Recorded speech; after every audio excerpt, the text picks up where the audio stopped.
من الشيطان الرجيم. بسم الله الرحمن الرحيم.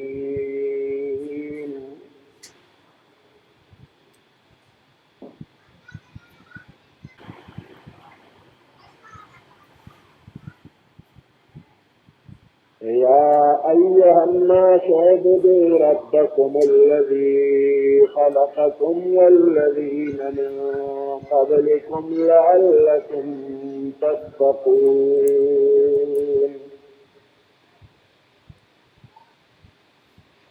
الذي جعل لكم الأرض فراشا والسماء بناء وأنزل من السماء ماء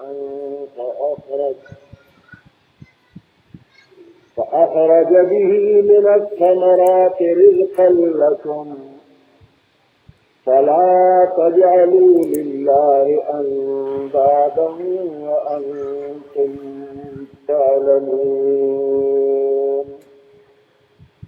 صدق الله العظيم.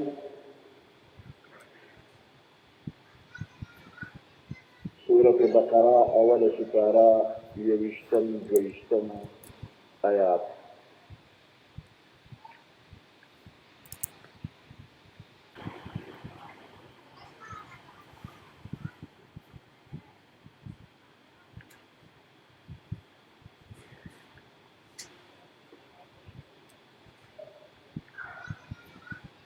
سورة بقرة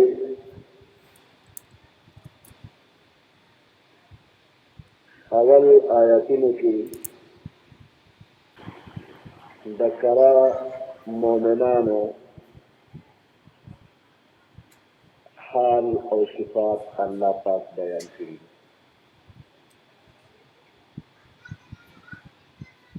ورپسې په دوو آیاتونو کې د سوچه کافرانو حال الله پاک بیان کړي.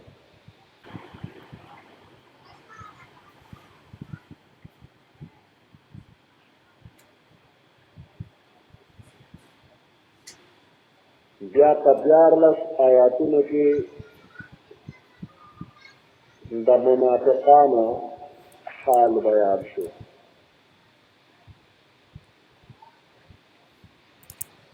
دین تاسو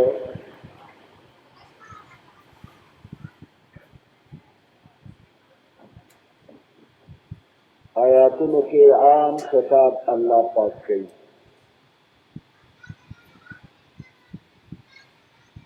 د هدایت قبلولو او نه قبلولو په معیار باندې د انسانانو درې ډلې جوړې شوي دي.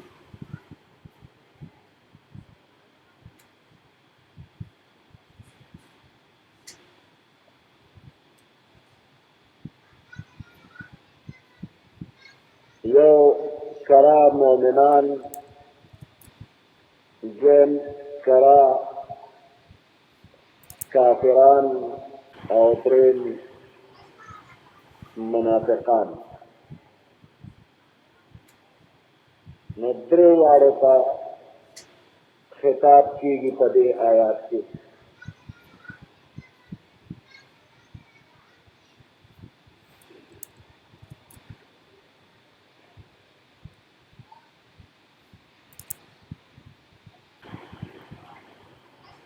اللہ پاک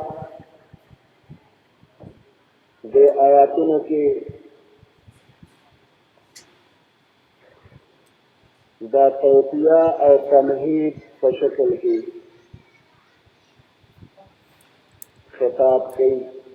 اول د مخلصینو مؤمنانو، دویم د خالص کافرانو او دریم د منافقانو. او د درې واړو ډلو ته خطاب کېږي دې دپاره چې د الله عبادت کوئ، د پیغمبر علیه السلام طاعت تابعداري کوئ. دا دعوت ورکړی شو.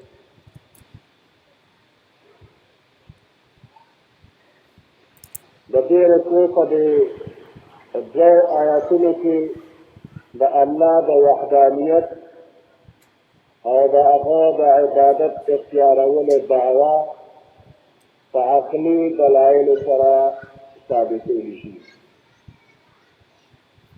بیا د محمد رسول الله صلی الله علیه وسلم د رسالت اثبات دی او د پیغمبر علیه السلام د رسالت د ټولو نه لویه معجزه قرآن مجید باندې د کافرانو د طرف نه د شبهاتو جواب دی. ورسره د پیغمبر علیه السلام د رسالت او د قرآن مجید نه انکار په وجه د وعید یعنې سزا او د دې په منلو سره بشارت او خوشخبري ده. او په آخر کې بیا یو ځل د انعاماتو په ذکر کولو سره خلکو ته د الله د بندګۍ اختیارولو دعوت ورکړل شوی دی. یا ایها الناس اے خلقو، یا ایها الناس اعبدوا، اے خلقو عبادت کوئ، ربکم د خپل رب، هغه رب خلقکم چې تاسو پیدا کړی دی،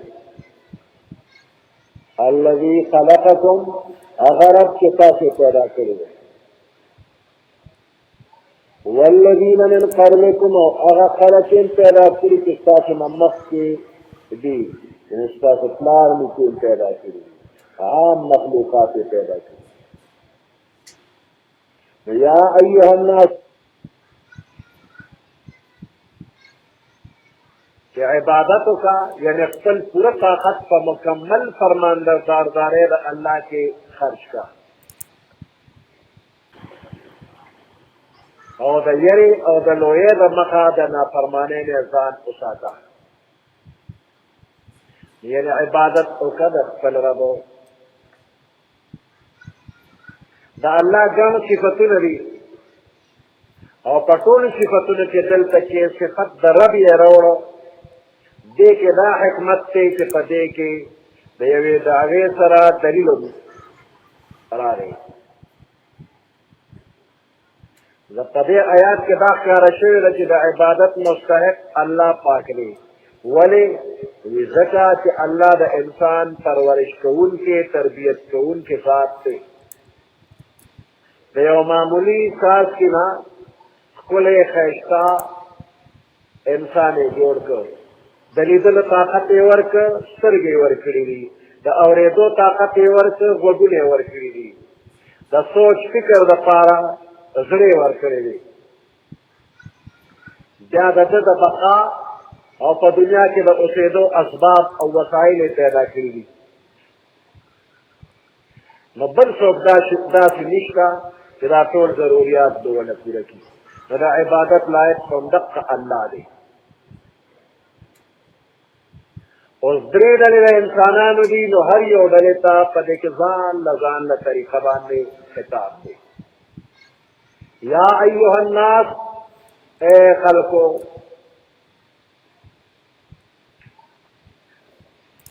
نو کافرانو ته د دې جملې د خطاب معنی دا شوه چې اے کافرانو انسانانو، اعبدوا ربکم، د خپل رب عبادت وکړئ، مخلوق فرشتي پرېږدئ، توحید اختیار کړئ. یا ایها الناس اعبدوا ربکم، اے کافرانو خلقو، د یو الله عبادت وکړئ، د غیر الله عبادت پرېږدئ، مخلوق فرشتي پرېږدئ، د مخلوق پروا مه کوه، توحید اختیار کړئ. یا ایها الناس اعبدوا، اے کافرانو وحدوا ربکم، خپل یو رب ومنئ، وحدوا توحید ومنئ، یو الله ومنئ. او منافقانو ته چې خطاب شي یا ایها الناس اعبدوا ربکم، اے منافقانو خلقو، نفاق پرېږدئ، اخلاص په ځان کې پیدا کړئ. منافقان مه جوړېږئ، مذبذب مه جوړېږه چې نه ادھر کې رہے اور نہ ادھر کې رہے. هیڅ به هم نه جوړ شي، نه به د دین شي او نه به د صادق شي. اخلاص په ځان کې پیدا کا، منافقانه طرز دې پرېږده او عام ګناهګارانو مسلمانانو ته چې خطاب شي نو بیا یا ایها الناس اعبدوا ربکم، اے ګناهګارو مسلمانانو د ګناه کار پرېږدئ، کامل طاعت تابعداري د الله اختیار کړئ. او چې کوم متقیان بندیان دي نو هغوی ته د خطاب معنی دا شوه یا ایها الناس اتقوا ربکم، اے کاملو متقیانو مسلمانانو خپل طاعت او عبادت د رب باندې همیشه ثابت اوسېږئ او په دې طاعت تابعدارۍ کې ترقي حاصله کړئ. دې پورې دریو ډلو ته بلکې څلورو ډلو ته خطاب په مختلف انداز شو. یا ایها الناس اعبدوا ربکم، اے ټولو خلقو عبادت وکړئ د خپل رب.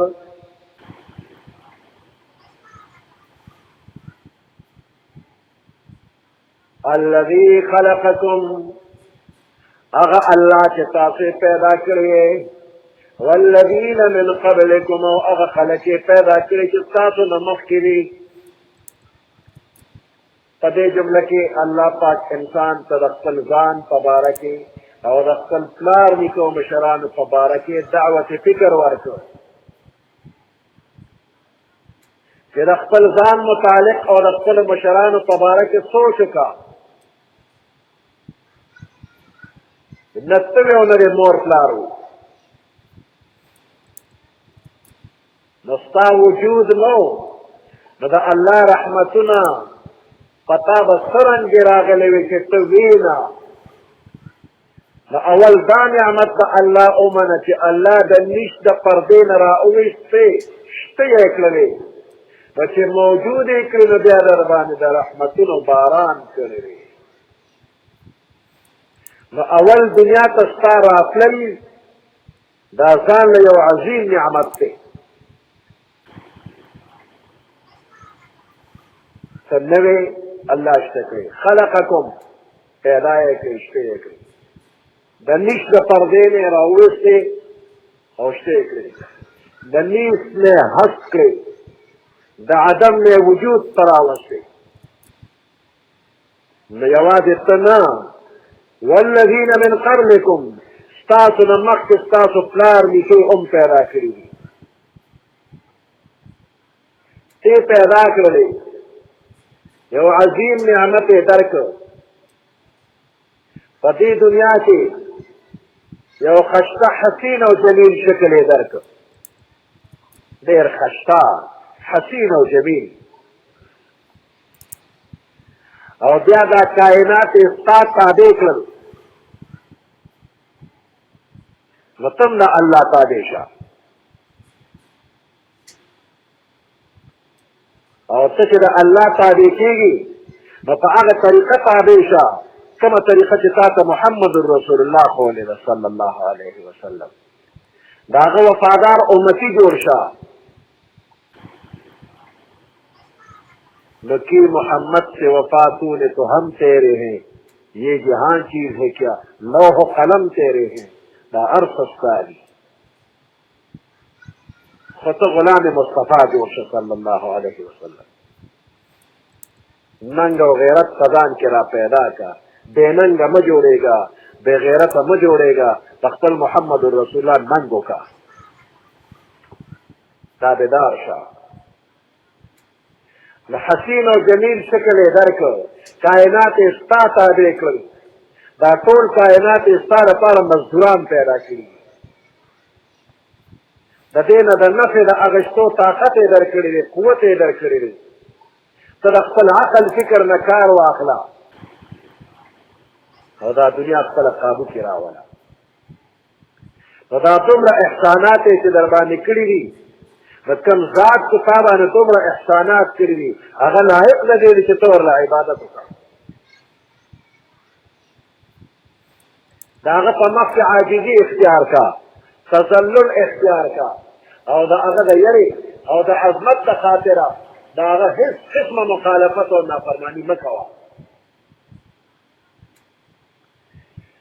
دلتا اللہ فرمائی خلقکم تاسو پیدا کری والذین من قبلکم وغا خلقین پیدا کری چی تاسو نمخ کری والذین من بعدکم ایلی ویلی من بعدکم دیلی ویلی وی پدے کی یو اشارہ را کہ دا امت اخیری امت سے دے نفس بل امت نہ پیدا کی ختم نبوت تفک اشارہ دا کہ بس نبوت ختم شو او دا اخیری امت سے دے امت نرسو بل امت نہ پیدا کی ذکر من بعدکم اونوے من قبلکم ایمیدی تر قیامت پوری نور امتون نرازی لعلکم تتقون شاید چتاسو بچے یعنی دا اللہ دا بندگی اختیار اول نفس دا مخالفت دا اللہ دا بچے زانو ساتے نو امید دی چتاسو با دا جہنم نا پا آخرت کے او دا گناہونو نا فرمانونو پا دنیا سے بچے لعلکم تتقون شاید چتاسو بچے یعنی دا اللہ بندگی اختیار کے دا اللہ دا مخالفت و نافرمانے نزانو ساتے نو امید دی چه تاسو با دا جہنم دا عذاب نا آخرت کے بچے دا گناہون و نافرمانون و تا دنیا کے بچے لعل مانا شاید امید کی نیشی شہنشاہانہ کلام کی کہ دا کم چیز پبارک دا امید کلمہ راشی دا شاید کلمہ راشی دا شاہانو پا کلام کی نو دا اغینا مراد یقینی طور باندې دا کار کېدل وي دا الله په کلام کې هم د دې کلمې معنا او مطلب تحقق دی یقیني والی دی یہ بے شک سب متقی شي او عبادت د الله وکړه الذي جعل لكم الارض فراشا دا الله غذات دی جعل لكم الارض فراشا جو جوڑ کرے دا ازمکہ ستاسو دپاره فرش یو اوار میدان یې درنه جوړ کړی دی الله هغه ذات چې ګرځولی ده ستاسو دپاره ازمکه فرش والسماء بناء او اسمان یې درله چت جوړ کړی دی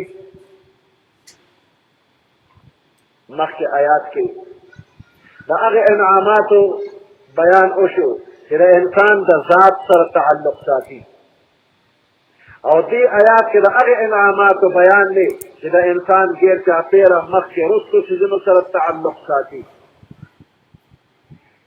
وړاندې آیات کې په عقیدې د توحید باندې انفسي دلایل دي چې د انسان د نفس سره تعلق دی او په دې آیات کې آفاقي دلایلو سره آفاق د دنیا اطراف غیر چاپېره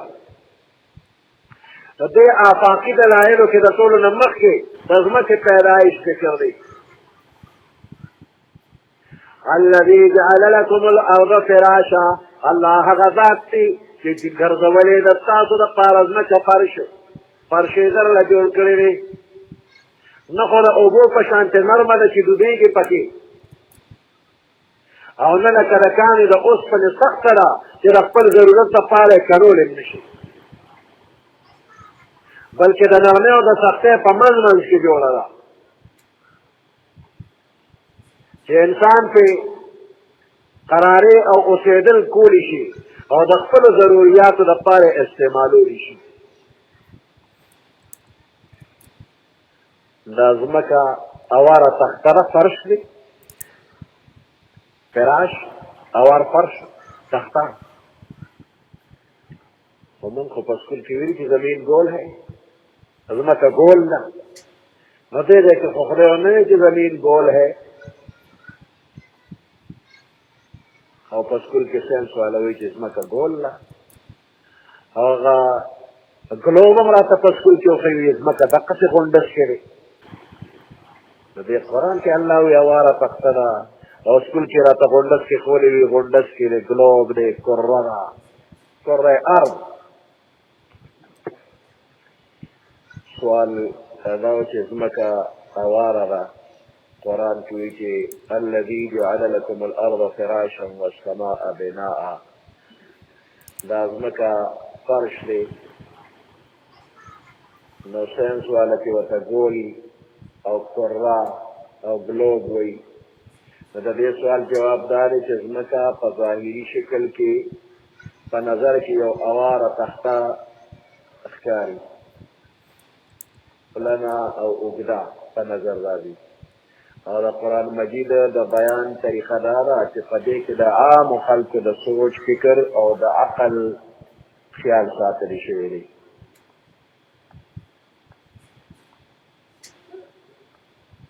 داسې بیان کېږي چې په هغې باندې هر عالم او امي د ښار اوسېدونکي د بانډې اوسېدونکي ټول پوهېږي. او دا بیان د حقیقت او د واقع مخالف هم نه دی. نو ځمکه په هر شکل کې وي، خو په ظاهري نظر کې د عامو خلکو په نظر کې غوړېدلې، پلنه، اوږده پرته ده. لهذا قرآن شریف د دې لپاره هغه لفظ استعمال کړي چې په هغې کې د عامو خلکو خیال او لحاظ ساتلی شوی دی او عام خلک په اسانه باندې پوهېږي.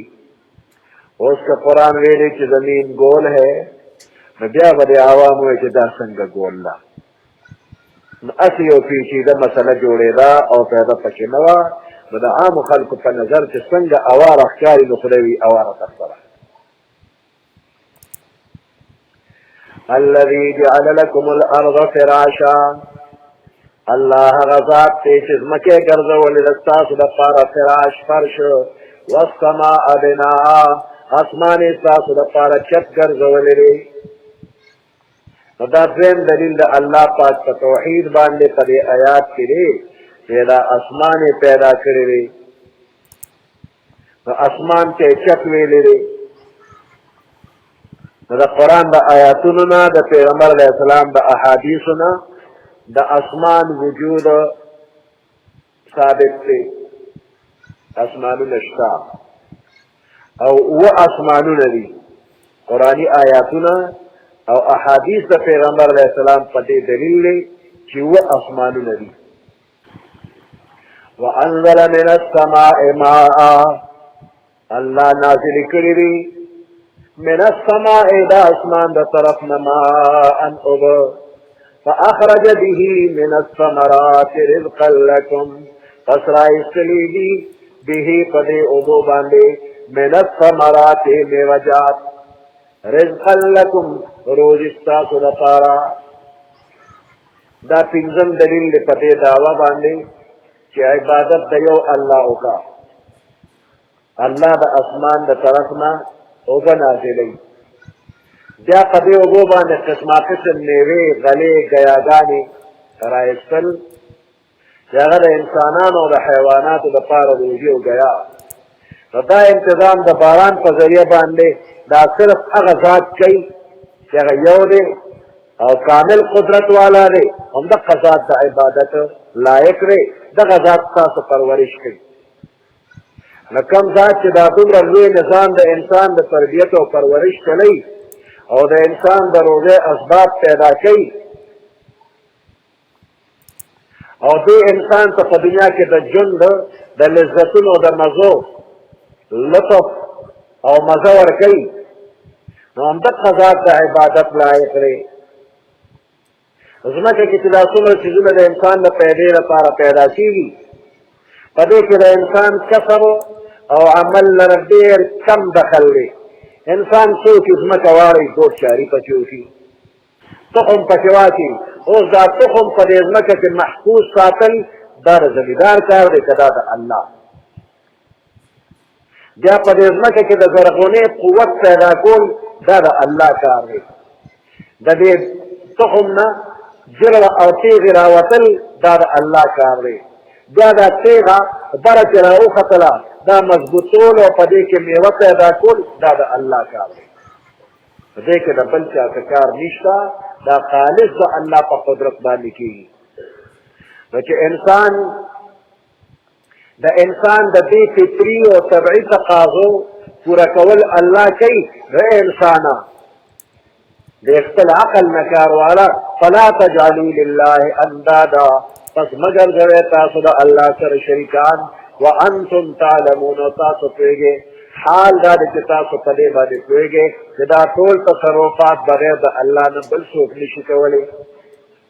نو خلاصه دا شوه چې په دې آیاتونو کې د هغه څیز دعوت ورکړی شوی دی چې هغه د ټولو آسماني کتابونو او د تمامو پیغمبرانو د رالېږلو اصل مقصد دی، یعنې صرف د یو الله عبادت او بندګي کوه او دې ته توحید وایي، عقیده د توحید ولره. سبحان ربك رب العزة عما يصفون وسلام على المرسلين والحمد لله رب العالمين. اللهم ربنا آتنا في الدنيا حسنة وفي الآخرة حسنة وقنا عذاب النار وأدخلنا الجنة مع الأبرار يا عزيز يا غفار برحمتك يا أرحم الراحمين.